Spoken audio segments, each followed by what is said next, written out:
Thank you so much for having me come here. I always love coming to Canberra, and I have to say I wish that I could stay longer, especially since your weather is so much more manageable here this week rather than in Brisbane, which we're having hotter than normal temperatures. It is my absolute pleasure to come and talk to you today about this project, which has been basically my life for the last 3 years. I moved back to Australia. I grew up in Sydney, and I moved back to Australia in 2011, where I took up running this project, and we're finally at a point, anytime we have national survey, things tend to run very slowly. We're finally at a point where we're starting to see kind of the fruits of the labour here, and at the same time kind of gearing up to see if we can get some funding for longitudinal measures of this project as well. So I am very happy to be able to come and show you some of the things that we've been working on, particularly now in Australia, since terrorism seems to be such an important issue, possibly more now than ever before.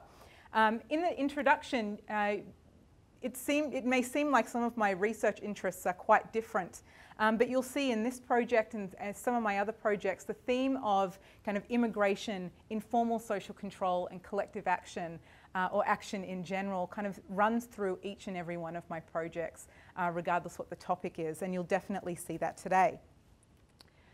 So what I am going to concentrate on today is I first want to introduce this topic around risk, threat, and the implications for criminological research.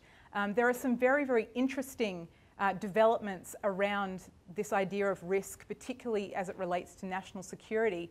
And this has not traditionally been an area of criminology, but we're seeing a lot of increase in this area, which I think is very exciting.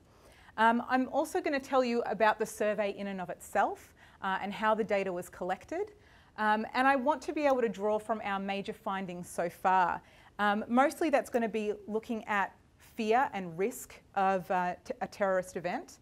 And also, and probably I'll concentrate on this a bit more, the idea of seeing threat and responding to it, and I'll explain what that means a little bit later on. I also will look at the implications for continuing research in this area, as well as some of the policy implications as well. And I'm going to end to tell you a little bit about the exciting things we have planned for making this project move forward in the coming few years. I am very lucky to be part of an excellent research team at UQ. When I joined this project, the CIs on this project, Professor Mark Weston, Professor Paul Borum and Professor Lorraine Mazerolle had really been the pioneers of this survey, and they had given me the task of kind of putting this survey together, pulling it together, and being able to make it into something that would be really useful, not just for research, but also for the policy and understanding around terrorism as well from a more practical level. So we have an excellent team. We've got a number of RHD students who are working on this survey. And our international collaborators have been really instrumental in shaping this survey, and even more, shaping the survey that we're planning for a wave 2 as well. In particular, some of the research I'll be talking about today is in collaboration with Toby Miles-Johnson at the University of Southampton in the UK, and Professor Robert Crutchfield at the University of Washington, who is an expert in kind of ethnicity and social stratification, as well as criminology, and their input has really been quite instrumental in this. I also wanted to draw attention to our industry partners, of which the Australian Institute of Criminology is one of them, and their support around this project has really been fantastic. And we also have a number of industry partners who have helped fund and support this project, including the Queensland Government, as well as the ARC Centre of Excellence in Policing and Security.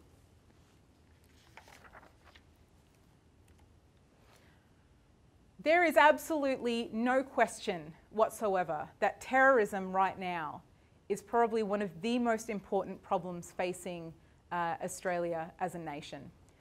Not just terrorism, but this idea of national security in whatever form that might take. And this is really a very important point, because we have a number of different threats that are facing Australia right now. Terrorism, of course, has been in the media with the highlighting of ISIS and who they are, which a year ago most of us may have never even heard of, but also the new threats around disease and the spread of Ebola as well is another national security threat, which I think also our response to that might be related to the way in which we talk about national security threats in general. Generally speaking, though, the reality is that terrorism is quite a rare event, but it does affect our everyday lives, and we talk about it every single day. It's in the media every day. It's very much a part of our everyday lives. Some of the ways in which you can see that is that in Australia, because of our experience of other types of disasters, the natural ones, our response and the government's plans around preparedness, responding to those disasters, has really been coupled with also their planned responses for any potential terrorism as well. Perhaps one of the strengths of the disaster planning, given that we do experience natural disasters which can have very similar consequences for urban areas and rural areas as a terrorist disaster also would. But it also means that even though terrorism is rare, we as citizens are being asked to change our actions. What we have to do to travel internationally and sometimes even domestically is a really good illustration of how, even though this is unlikely to happen, the everyday way we live our lives has been changed. But even more important, possibly, is this idea that we as everyday citizens have been asked to participate in the war on terror, if I could borrow that terminology, by observing and reporting suspicious behaviour. And many of you will remember the advertisements and the media plugs for the National Security Hotline, which actually becomes quite an important part of our project. There are a number of ways in which we can see this influence of counter-terrorism, terrorism risk playing out in our everyday lives. The way in which the police, our local police, now increasingly take on a counter-terrorism role has implications for things like the way in which we view the police, our ability to cooperate with police. Again, the laws are being expanded to increase what types of things could be considered criminal and who the typical threats might be, which has implications for who are the potential new victims of terrorism and who become the typical threats that we as a society think are going to be the most likely perpetrators. All of those things have implications for criminologists, all of those things. The goal of the project now and moving forward was really to kind of come together with a framework for understanding national security threat. There are kind of four aspects that my research and the research of the CIs on this project are really trying to target around understanding national security threat. The first one is around risk and fear. And the reason that understanding risk and fear is really important around terrorism and national security threat is because perceptions of risk, perceptions of fear are going to have implications for what we do when we are fearful, what we do as citizens, as residents of Australia, when we perceive a risk of a disaster to be high. Secondly, the importance of informal social control is something that I don't think that we can take out of understanding national security threat. In part, the very basic idea around informal social control is that citizens can be the eyes and ears on the ground, which of course is going to be very important for problem identification and reporting those problems to the appropriate authorities so that something can be done. Thirdly, the idea of seeing threat we see very much as akin to the more traditional ideas in criminology as seeing disorder. The ideas that these smaller, seemingly meaningless signs of threat might actually be indicative of a larger problem. And this is where a lot of the research that we're doing right now is concentrating on trying to understand whether or not citizens are seeing the threats that the government has suggested are important. And lastly, but definitely not least important, is action. And there are two types of actions that we tend to talk about most frequently around disasters. The first one is really around reporting. Who do we report it to? Who is responsible? When we as citizens see something as threatening, who should we go to for help? And lastly, the other thing that tends to be really important in action around disaster is what we do in terms of preparedness action. Around natural disasters, this is something that we have talked about a lot, particularly in places like Queensland since the 2011 floods. But Queensland's not the only state that experiences natural disasters year after year. And disaster preparedness is constantly part of the dialogue around those dangerous weather months. But increasingly, we're also seeing some dialogue around terrorism disaster as well.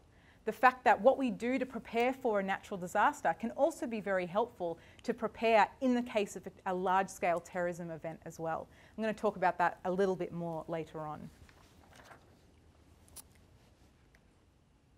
So let me tell you about our survey. Ideally, this survey was designed to benchmark Australian attitudes around terrorism, around national security policy in general and how that is received.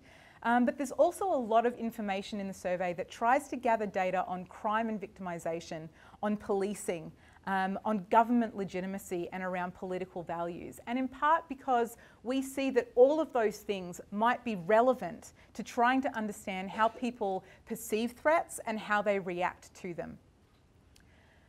In the post-9/11 environment, our Australian government in particular has really emphasised policy and practice that makes Australians safer through what we call an all hazards approach. So this is the coupling of the way in which we prevent, respond to and track major disasters, this coupling between natural disaster policy, which we know well, we know how to do this well in Australia, to terrorism disasters as well.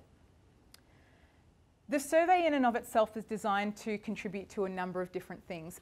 In part, disaster policy, trying to understand how and why Australians prepare or other ways in which they take action when they perceive threat, where they get their information from and what they think about the current policy. Of course, what they think about the policy is going to have implications for what they do when they perceive the risk and the fear around a major disaster as well.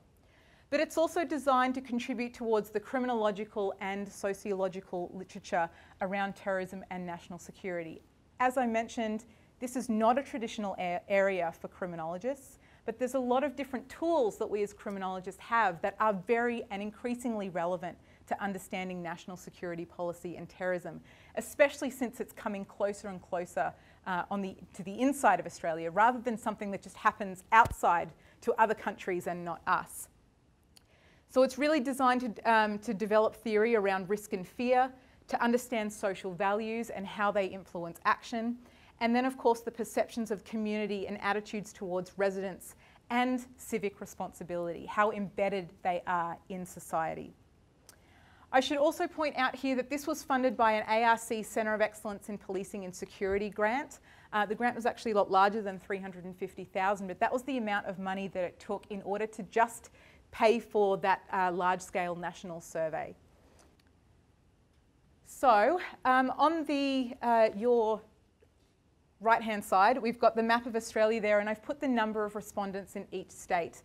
Now, what we did here is we actually tried to get a randomly sampled representative sample of Australian residents. What we did in order to get this representative sample is that we used telephone surveying and random digit dialing in order to recruit respondents to a 2-minute phone survey initially. And this 2-minute phone survey was just to gather information on preparedness behaviour. And we asked them what kinds of things that they'd done to prepare for natural disasters, for terrorism disasters, or both. Okay, so we wanted to try and get as much detail as possible on those things. At the end of that 2-minute survey, what we did is we asked people if they would be willing to participate in a much longer survey. And as many of the respondents did, we received feedback from them, it was much longer than they were expecting. It's quite a hefty one. Asked if they would be willing to participate in it. And we gave them 2 options, one for a mail-out survey and one for them to complete it online, which really does help, by the way, in being able to bring up our completed surveys, giving them that online option. We had about just over 6,000 of our respondents agreed to go on to complete the larger survey, and we got about 69% of those agreements back as a completed survey. I also want to mention that we did take an oversample in the ACT. We did this for kind of 2 reasons. First of all, because it's our nation's capital, by default has potentially more targets for terrorism. Symbolically, this could be a place where we are more likely to see terrorism than some other places in Australia. So we wanted to make sure that we captured respondents from ACT that would be able to give us insight into what's happening specifically in this area. But secondly, because Canberra also, and the ACT in general, does have a lot of public servants, we also thought that it would be a good idea to see if we could understand whether or not their perceptions of threat and risk and fear is different to the rest of Australia for any number of reasons. Now, that's something we actually haven't analysed yet, but certainly part of the understanding that we're going to be adding to try and understand how people respond to risk and fear around terrorism. All right, so I'm going to draw on some major findings today that come from 3 papers. The first one is one that I'm working on and is just about to go out for review with Professor Crutchfield from the University of Washington, who's come out here on 2 separate visits to help work on this project, one this year and one last year.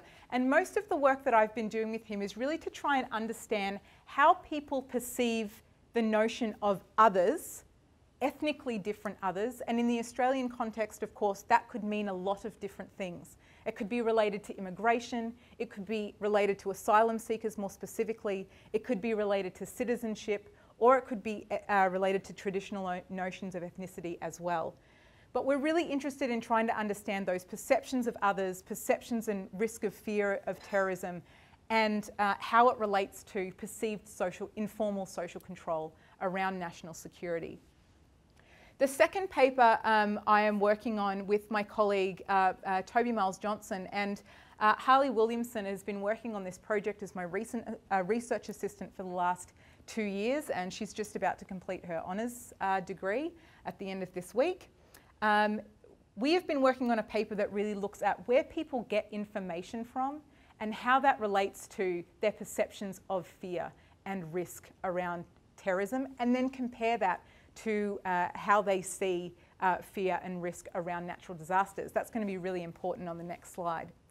Lastly, and I have this highlighted, the paper that I'm working on right now with Professor Lorraine Mazerolle is really around developing this scale or this index that allows us to measure how people perceive these signs of threat. How much threat are they actually seeing, and what are the consequences of seeing that type of threat?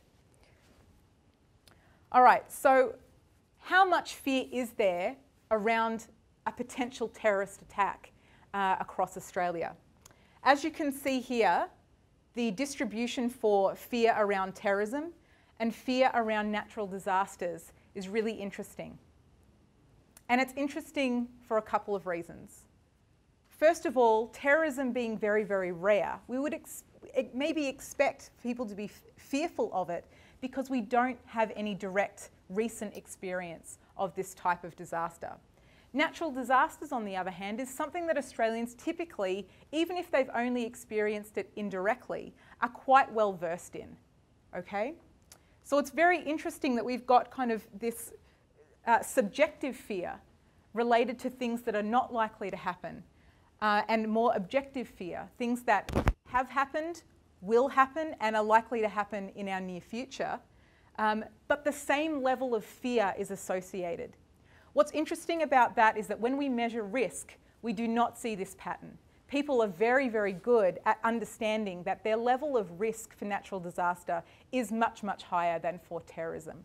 Okay, but it's very interesting the level of fear has a very similar distribution for both. So how do we understand this fear and risk around terrorism? Well, there's a couple of things we can point out, and that is that the people who fear terrorism the most and have higher perceptions of risk around terrorism tend to share the same characteristics. They tend to be females in comparison to males. They tend to come from low socioeconomic groups. They tend to identify as Aboriginal Torres Strait Islander in comparison to everybody else. They tend to be associated with a lower tolerance to diversity. We managed to be able to borrow some of those items from the World Values Survey that allows us to address tolerance to violence and diversity. And they also tend to be people who have unfavourable attitudes and beliefs of immigrants and asylum seekers. And in the work that I've done with Professor Crutchfield, we find that it is the perceptions of asylum seekers that is driving the risk of terrorism more so than the perception of any other group specifically. Okay, so that salient topic in the media that we've had maybe since the last election about the problem of immigrants and asylum seekers really seems to be linked very much to terrorism in the mind of a lot of Australians. Importantly though, and kind of the next steps for our research, is to try and understand how these levels of fear and these levels of risk have implications for other elements of understanding that national security framework. So who actually sees threat is an important thing to understand. Who engages with their community when they see threat, and in what ways? And then finally, who actually takes some kind of action, either reporting it or preparing for a potential disaster, okay? And those are the two types of actions we address in the survey specifically, is the reporting behaviour as well as the preparedness.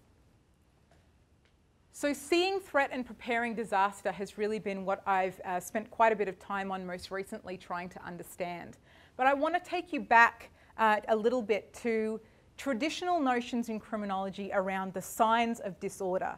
So these in criminology tend to be things, low-level crimes, unimportant or very non-violent crimes, things like garbage and litter being around in a neighbourhood, the presence of graffiti, abandoned cars and buildings, and then people's behaviour as well, perhaps people out drinking on the street or visible signs of drug use. Those tend to be the typical, there are others as well, but I'm just mentioning a few, signs of disorder. And those signs of disorder are important because they are indicative of a larger, more serious crime problem in an area, okay? What's interesting about the signs of disorder that exist traditionally in criminology, or modern criminology, is that they are important for predicting other major things. They predict higher levels of disadvantage, neighbourhood decline, low levels of informal social control, and then lastly, more serious crime as well. And these things can be reliably measured and reliably predict these other elements of an area or a larger crime problem. So seemingly low-level crime is indicative of a larger problem. In terrorism and national security, we have a very similar, perhaps parallel theme that has emerged when we ask people to respond to particular signs of threat that might be indicative of a larger national security problem. And I'm going to talk about what those signs are in just a moment. But at the moment, we do not have a way to measure what those signs of threat are. We do not have a reliable scale for signs of threat like criminologists do with disorder. And we do not know if signs of threat influence any type of action whatsoever. Okay, so this is an important aspect of our work to try and to be able to develop whether or not those signs of threat actually are indicative of a larger problem. So for this aspect of our work, there are kind of three research questions that we're really trying to expand on and to answer. The first one is, who actually sees threat? Does threat trigger withdrawal from society or hunkering? Now, we measure hunkering in a number of different ways, and I'll explain that in a moment. But hunkering is really important. It's the idea that people are withdrawing from society, and that has implications for their actions and their behaviour as well.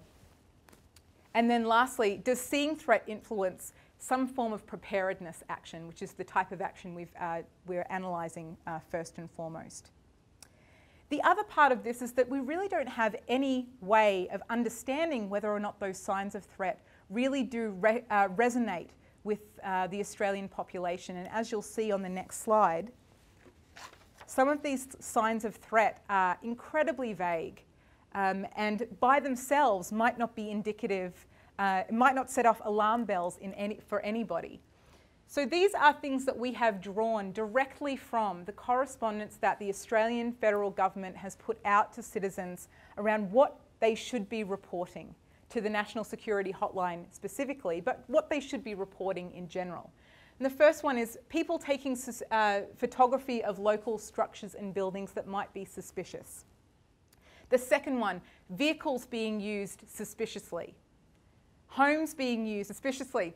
The use of a credit card that doesn't match another form of ID. Bag or package being left in a public space, which I think is probably the only one that tends to resonate with a lot of us, because we do travel, and that's one of the things that we come across, we're warned about when we're traveling. Large quantities of chemicals or fertilizer being delivered to a residence that might be out of place because perhaps they don't have a pool or need that type of chemical. Suspicious viewing of documents on websites, and unfamiliar persons loitering in your local area. Now, over on the other side, we've actually got the percent of respondents who have indicated that they have seen each of these types of threats. But as you can also see, by themselves, it might be very difficult to kind of understand just by themselves whether or not they are indicative of a larger threat. So we've been able to combine this into a scale, and I'm going to talk about it. By itself, as it looks right now, it is relatively reliable, but we still have a lot of work to do in order to make sure that this is a sophisticated, reliable measure, perhaps of a larger national security problem. I will talk about that towards the end. So who actually sees threat? Okay? Well, the people who are more likely to see these types of threats than others are going to be Australian-born residents rather than foreign-born residents. People who have a previous experience of terrorism. We don't have a lot of people who've indicated that, and when they do, we've got a whole range of different experiences, from being in World War II to losing someone in the 9/11 attacks or in Bali. So a huge variation in what experiencing terrorism actually means. But they also tend to be the people that have higher levels of fear as well as higher levels of risk. Those people who are less likely to see threat are going to be older respondents. They're going to be females. They're going to be married respondents, and they're going to be homeowners. So social vulnerability, people who are already socially vulnerable, are the people who are more likely to see these types of threats in their community or around them. They're also the types of people who are going to also have heightened levels of fear and heightened levels of risk as well. So the question for us is seeing threat indicative of levels of social embeddedness or isolation? So is this related to people withdrawing from society? Now, that's important. And the reason that withdrawal from society is important is because it has implications for whether or not people are going to engage. In the context of national security, that means, are they going to engage in their community and participate in preparedness action for a type of disaster?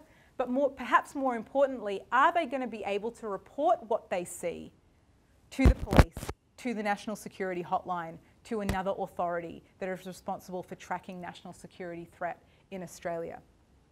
Now, we have borrowed the term hunkering from Putnam's work to be able to understand these ideas around social isolation and social embeddedness. And we measure that in 3 ways.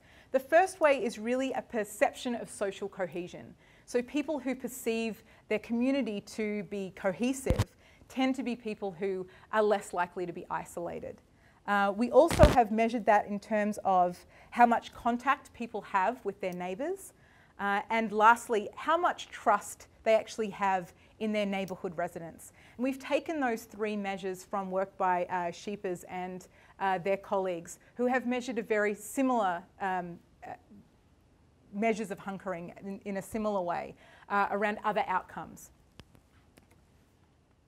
All right, so I want to talk about hunkering first. Now, first of all, we actually tried to measure what the relationship is between seeing threat, so that threat index, and these 3 different ways that people withdraw from society. And we see that people with higher levels of seeing threat also tend to have lower levels of perceived cohesion. Okay, so they perceive that the neighbourhood that they're living in is not particularly cohesive.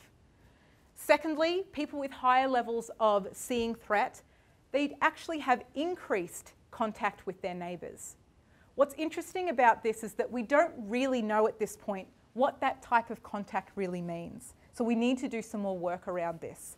We need to be able to understand what type of contact is actually being increased here. Is it just with neighbours that share identities as themselves, or is it neighbourhoods? Is this a neighbourhood phenomenon that we're seeing? We can't understand that at this point.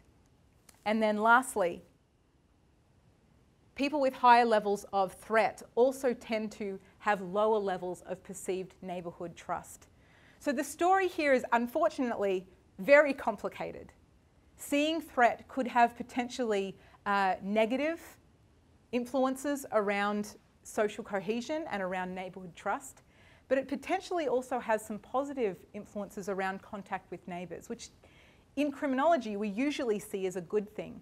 But in this case, we're hanging back from actually saying anything about that because we don't really know what that contact could mean.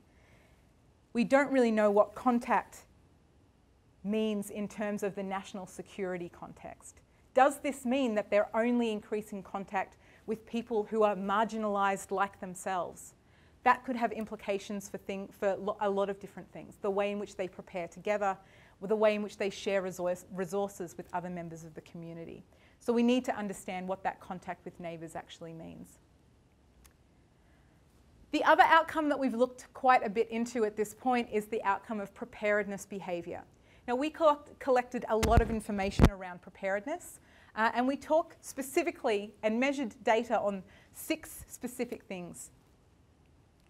We've grouped them in 2 categories: things that we consider proactive preparedness and things that we consider avoidance preparedness. So for proactive preparedness, we've got things like developing emergency plans, duplicating important documents like prescription medication, things that you would need in the event of a disaster, and stockpiling supplies, or buying things like gas masks and things like that to help make your family or yourself safer. And then the avoidance preparedness techniques are things like avoiding air travel, avoiding public transport, and avoiding train travel. So those are the types of preparedness behaviours that we have been able to look at.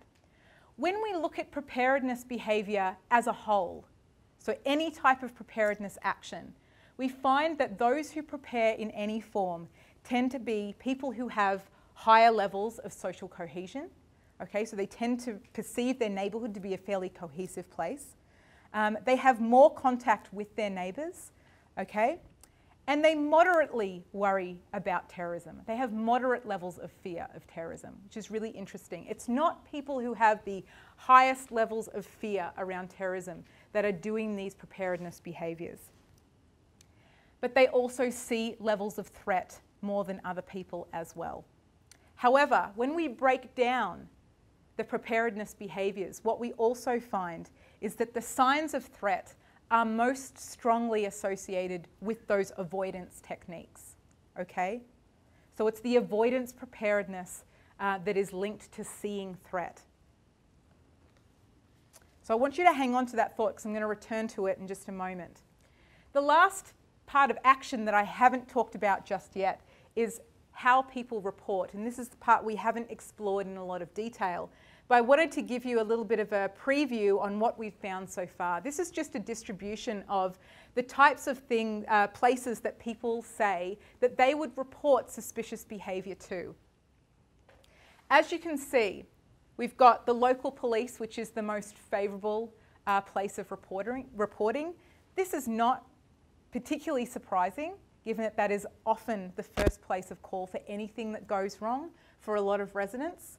But what's interesting is that second is discuss it with neighbours.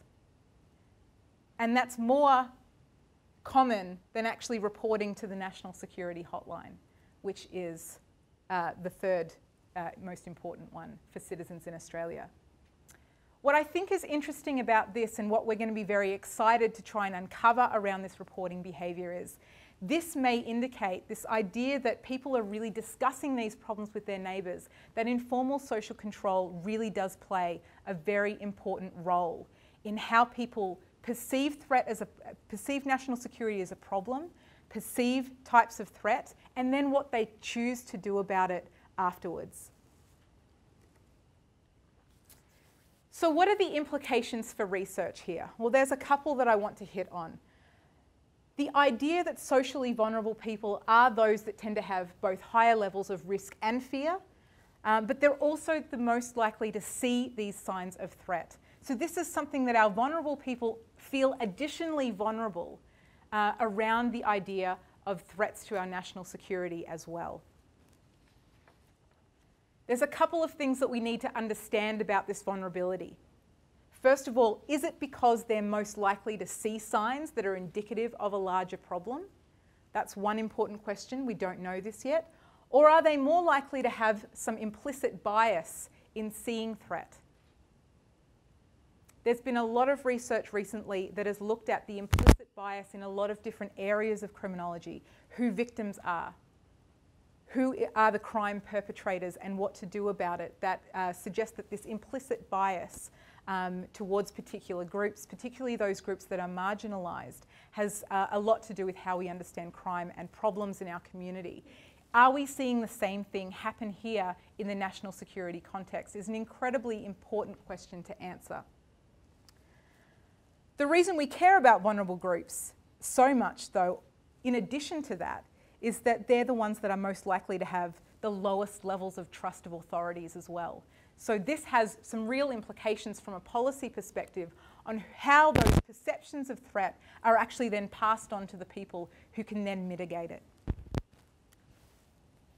Secondly, I haven't talked about this too directly so far, and it's because it's a very complicated issue and still kind of emerging out of our research, and that is the role of informal social control. Now, informal social control is traditionally the indicator of the socialization process around responding to any type of behaviour, and in this case, responding to threat. It's predicted already from what we know about informal social control to be lower in vulnerable and disadvantaged populations.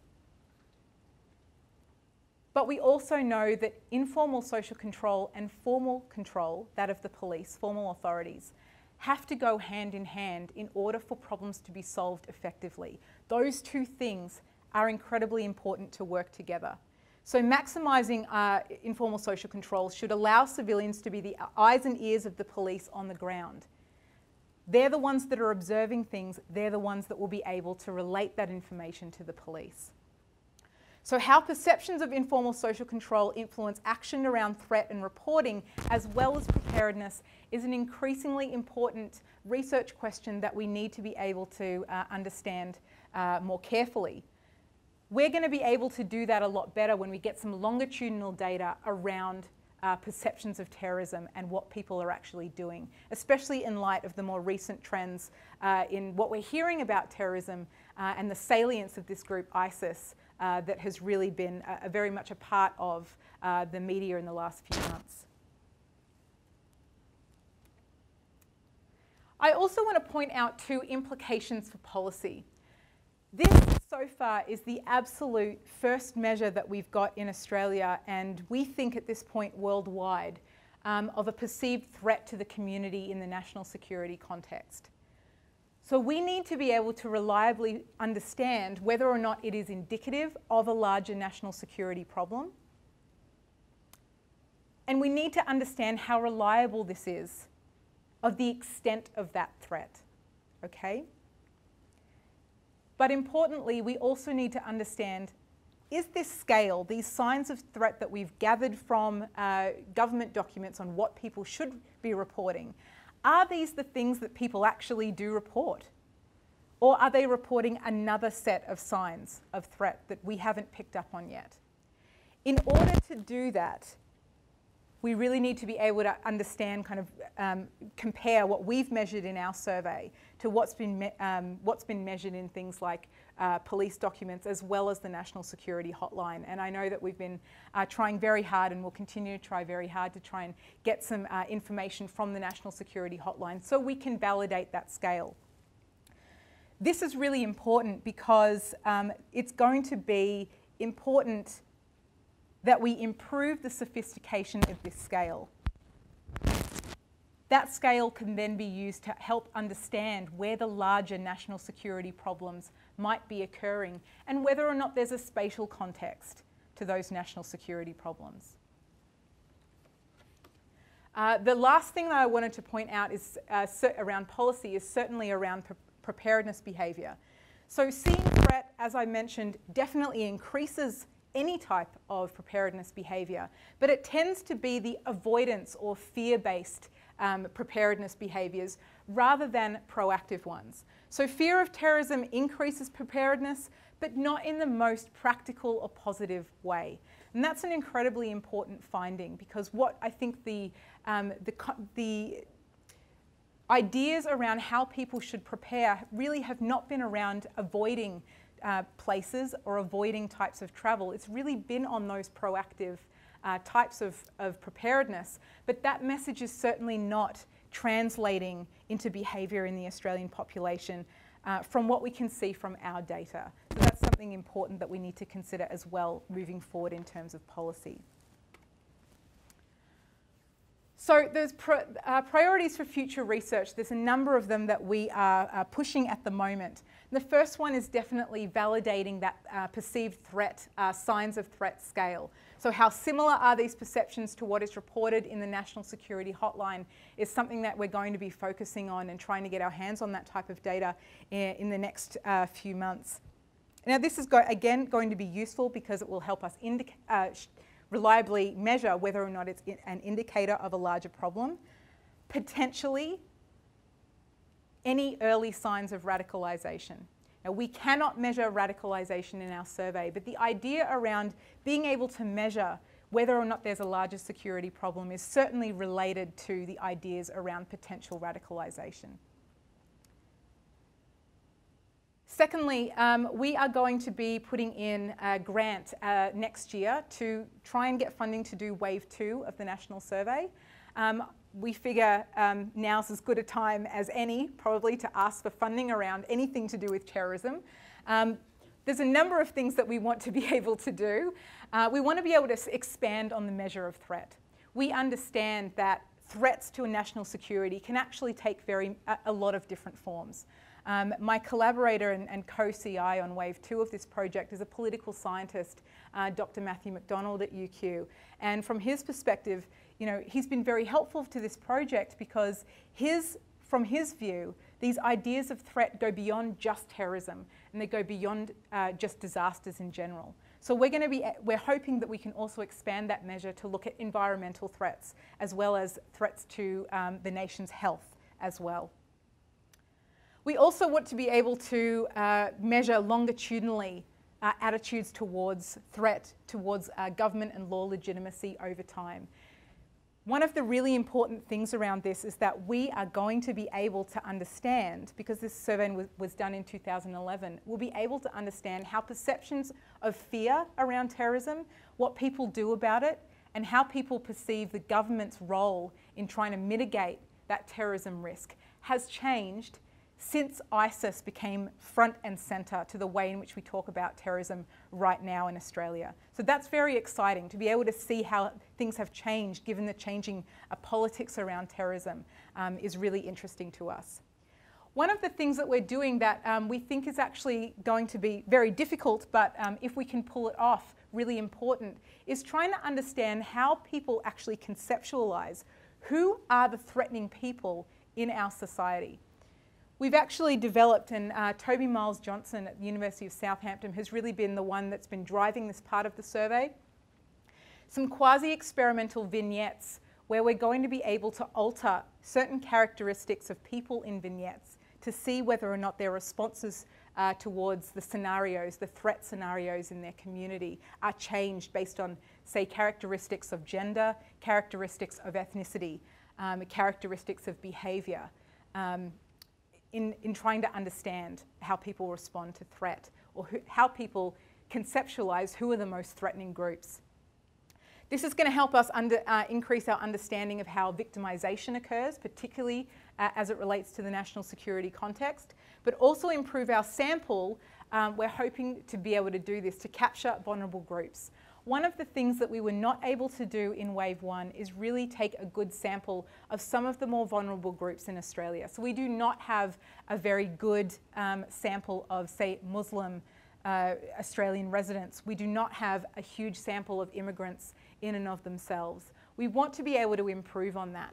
We're going to do that in two ways, through the sampling of the survey, but also we would also like to do some focus groups with some of those vulnerable groups and interviews with people who are members of those vulnerable groups. In particular, there's a lot of interest. I've got a number of PhD students who are biting at the bit to do this type of research to try and understand the perception of threat and national security from the Muslim Australian perspective.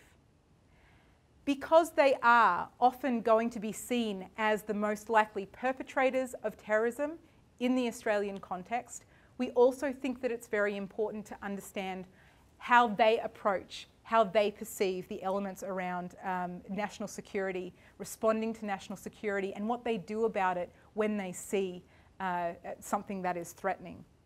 We don't have a lot of good evidence around this just yet, and that's something we certainly want to improve on. So I might leave it there and hand it over for questions.